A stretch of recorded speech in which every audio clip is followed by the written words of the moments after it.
HG News. «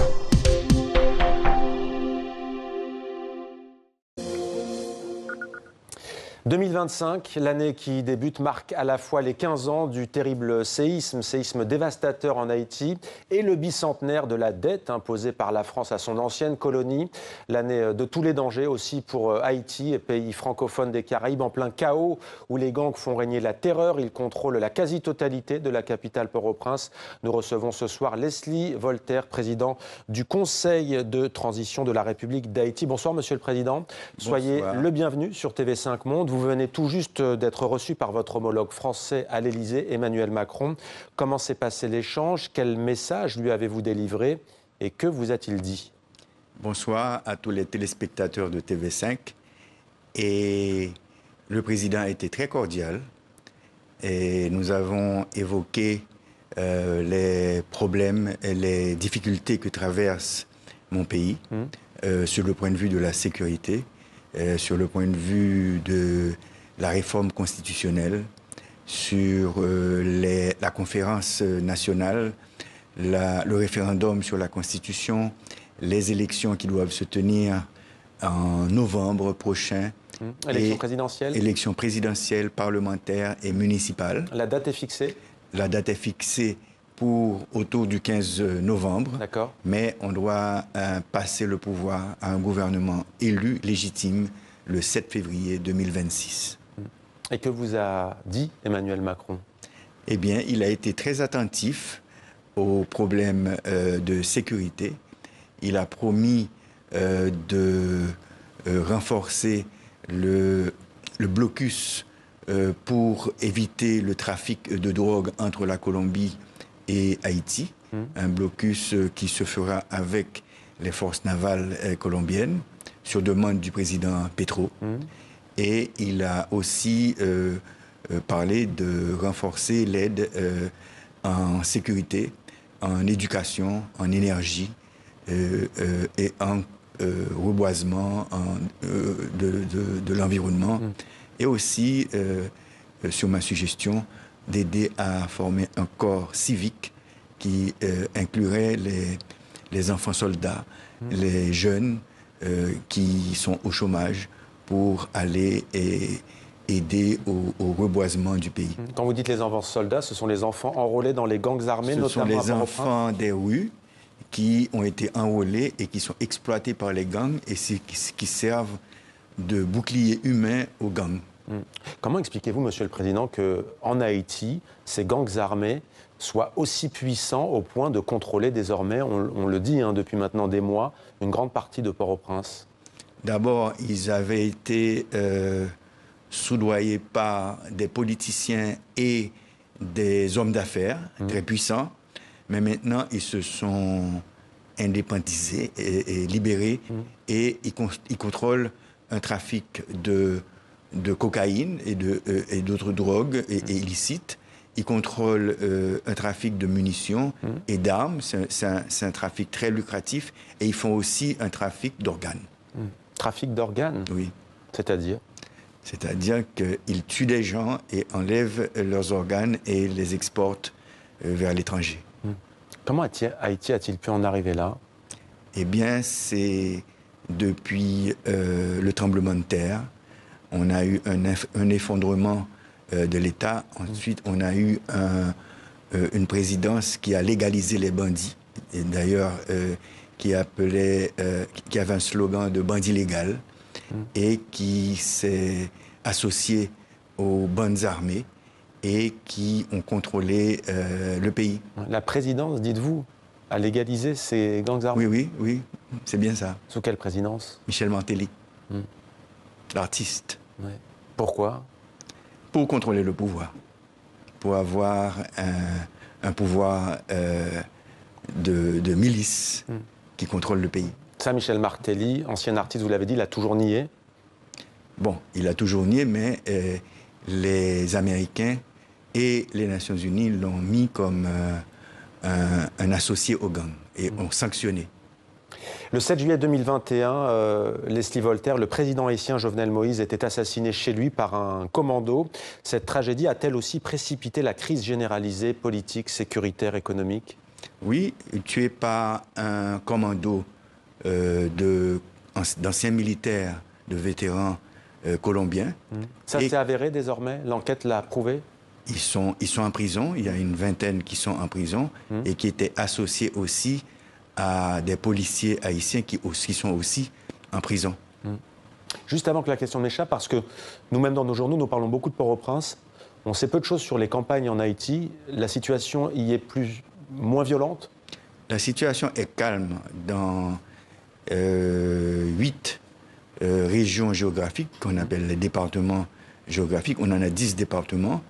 Et dans la zone métropolitaine, tout le monde dit 85%, mais je pense que c'est moins que ça.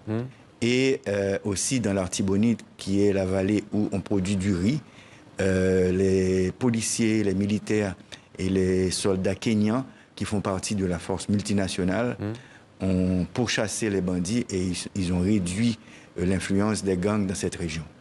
Samedi, au moment où vous rencontriez le pape François, on va y venir dans quelques instants, le Kenya annonçait le départ d'un nouveau contingent pour votre pays, 217 policiers.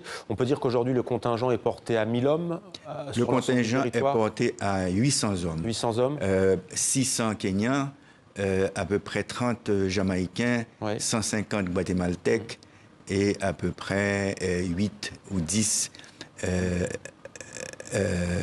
Salvadoriens, mais les Salvadoriens seront 80. Venus du Salvador. Quel bilan tirez-vous de cette aide qui a commencé il y a 6 mois, fin juin? Eh bien, c'est une aide qui est appréciée par les Haïtiens, mais qui n'est pas assez efficace dans le sens où on nous avait promis 2500 troupes et on n'a qu'un tiers. Maintenant que le secrétaire d'État Marco Rubio aux États-Unis a annoncé qu'ils vont financer la force multinationale, probablement que le président Ruto va envoyer les 400 Kenyans qui restent. Nous, on a déjà plaidé aussi aux Nations Unies pour transformer cette force multinationale en une force de maintien de la paix, pour garantir... Sous mandat de l'ONU? Sous le mandat de l'ONU, pour garantir le financement, parce qu'on ne savait pas si les Américains allaient continuer avec le financement. Vous nous confirmez ce soir que les Américains vont continuer? Le secrétaire d'État Marco Rubio a annoncé qu'ils vont continuer. Et on n'a pas encore reçu le visa des Nations Unies parce que la Chine et la Russie s'opposent à cette force de maintien de la paix. La Chine à cause de nos liens avec Taïwan et la Russie à cause des Américains qui soutiennent l'Ukraine. Alors on voit comment la géopolitique internationale peut s'inviter justement et ajouter, si l'on peut dire, à la difficulté de la situation en Haïti, et parler de difficulté est un euphémisme. Vous avez évoqué des responsabilités intérieures, vous avez cité un ancien président tout à l'heure. Est-ce que selon vous, il y a aussi une part de responsabilité d'autres pays? On parle de la France, ancienne puissance coloniale, ou encore des États-Unis? Je pense que... Je le disais, c'est le bicentenaire de la dette qui avait été imposée par la France et qui avait mis à genoux Haïti. D'accord. Je pense qu'aux États-Unis, c'est très facile d'acheter des armes de guerre. La diaspora haïtienne, avec d'autres personnes aux États-Unis, peuvent acheter des armes et des munitions et les envoyer à travers la République dominicaine. Et comme la frontière est poreuse, ces munitions et ces armes atteignent le territoire haïtien. Et aussi les anciens militaires colombiens, ils font un trafic d'armes et de munitions et de drogue qui vont aussi en Haïti. Donc il y a certaines raisons. S'agissant de la France, est-ce que vous, en tant qu'ex-puissance coloniale, vous avez été satisfait par ce que vous a dit Emmanuel Macron? Est-ce que vous attendez plus? Est-ce qu'il faut une réparation, par exemple, s'agissant de cette question de la dette? Il faut dire que c'est le président Macron qui a évoqué la dette et que nous appelons la rançon. Et, la rançon et la réparation.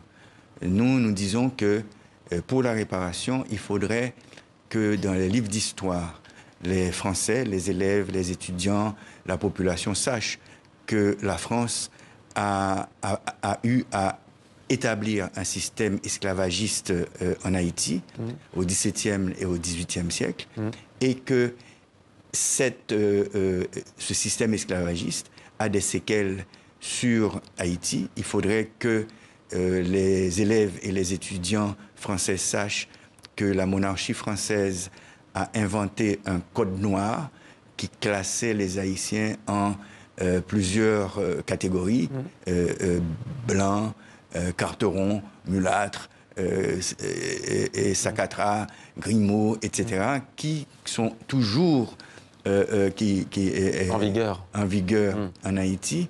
Et en ce qui a trait à la rançon, le 17 avril 2025, le roi Charles X a envoyé une flotte menacée. 1785. Vous avez dit de 1885. 1825. Oui, 1825. Vous avez dit 2025.